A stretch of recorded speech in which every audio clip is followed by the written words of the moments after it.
Is there an experiment you've thought of Oh, since your this is last from mission? Laura Austin. LA is my lady.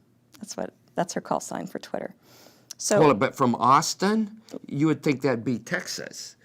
you never know. So but this one's for you, Don. Is there an experiment you have thought of since your last mission that you would like to try in space? Oh man, I'm gonna have a million of them. Yeah, I've got a running list of experiments that I want to do for my next flight, and there's several kinds of experiments. There are programmatic experiments. These are well-planned, well-thought-out experiments that PIs on the ground orchestrate, and we do them like glorified graduate Principal students. investigators, we call them. This is the main scientist or engineer that thought it up. Oh, yeah, PI. And if they were on orbit with us, they'd be PI in the sky. But anyway, so we have those experiments, and then... I think we're going to keep him. Or you need to send me off the planet.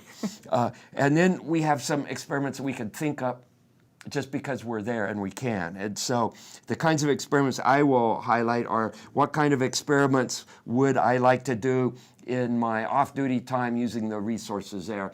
And I think I would do more experiments dealing with static charge, because static charge forces, scuff your feet across the carpet and then the little spark jumps out from your fingertip.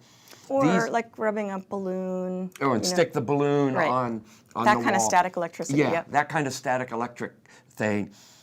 Those forces are weak compared to gravity.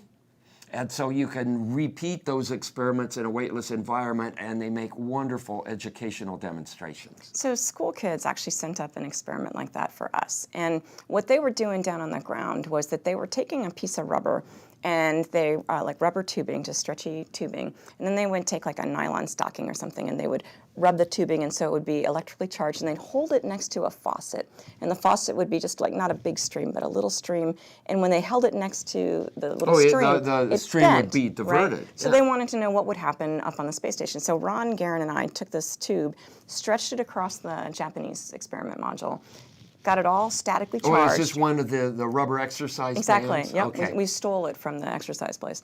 So it's stretched across, got it statically charged, and then took a drink bag and squirted a drop of water. And so if my hand here or my arm is the tubing, this water went towards the tubing, and it wanted to keep going because, it has momentum. It wants to go, but then the tubing is charged, and it brought it back, and it just kept orbiting and orbiting and orbiting. Oh, cool. It was the coolest thing. It was great.